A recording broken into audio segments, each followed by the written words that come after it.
This video is dedicated to those who have lost their lives to suicide. We honor their memory with a moment of silence.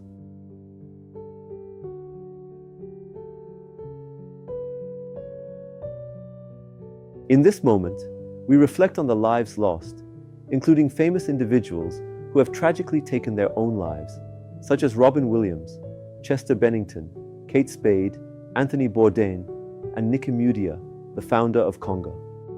These individuals touched the lives of millions, yet their struggles with mental health and the darkness of depression led them to untimely deaths.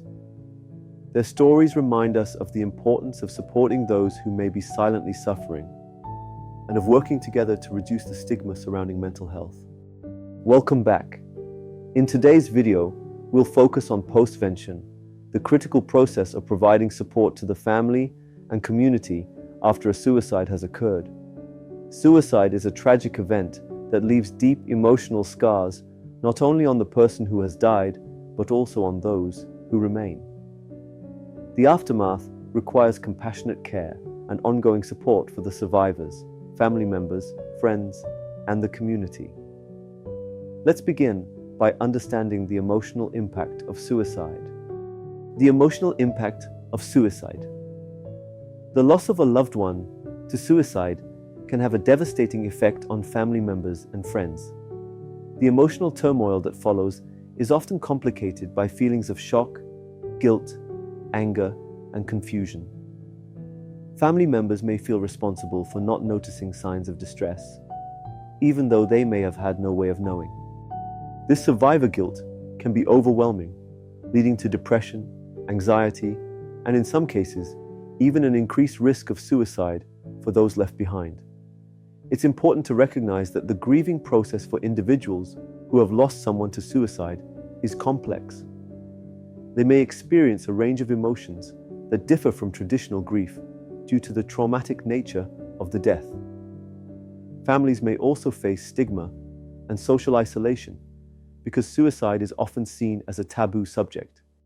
For this reason, support and understanding are essential during this challenging time.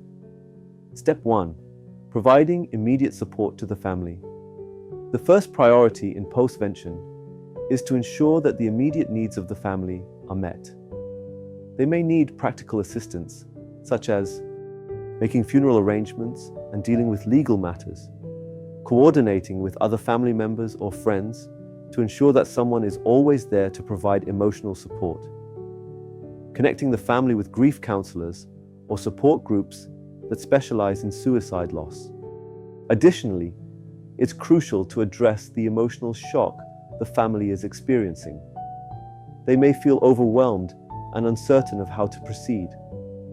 As healthcare providers, it's important to offer guidance on how to navigate the grieving process, emphasizing that feelings of confusion and distress are normal and that help is available. Step 2. Providing long-term emotional support. Once the immediate aftermath has been addressed, the next step is to provide long-term emotional support. Grief from suicide can be profound and long-lasting, and families may continue to struggle with guilt, anger, and sadness over time. Healthcare providers can encourage family members to seek professional counseling or therapy.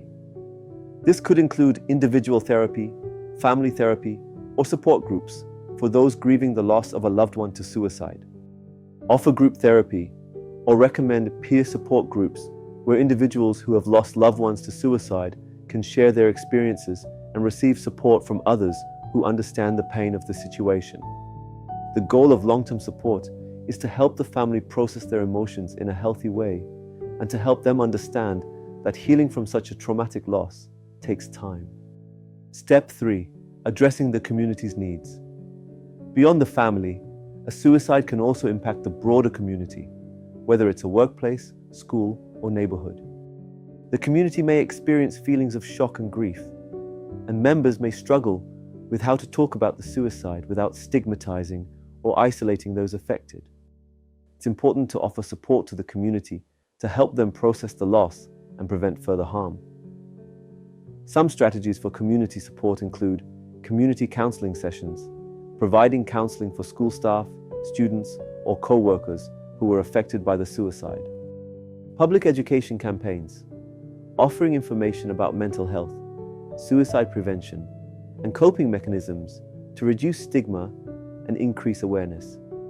Promoting open discussions, encourage the community to talk about the loss and the importance of supporting each other, thus creating a more inclusive and compassionate environment. In schools, for example, it's important to offer grief support for classmates who might be struggling with the loss of a peer. Providing age-appropriate resources and creating an environment where students feel safe discussing their emotions can help with their healing process. Step 4. Preventing suicide clusters. When one suicide occurs, there's an increased risk of contagion, where the suicide may influence others to take similar actions. This is often referred to as a suicide cluster.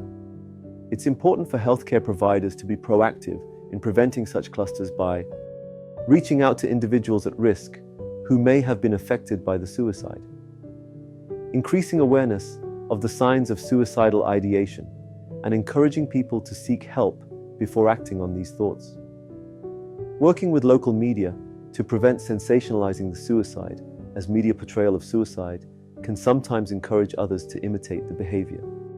Preventing suicide clusters is an important part of community postvention efforts. Open communication, supportive resources, and appropriate intervention can help reduce the likelihood of another suicide occurring in the aftermath.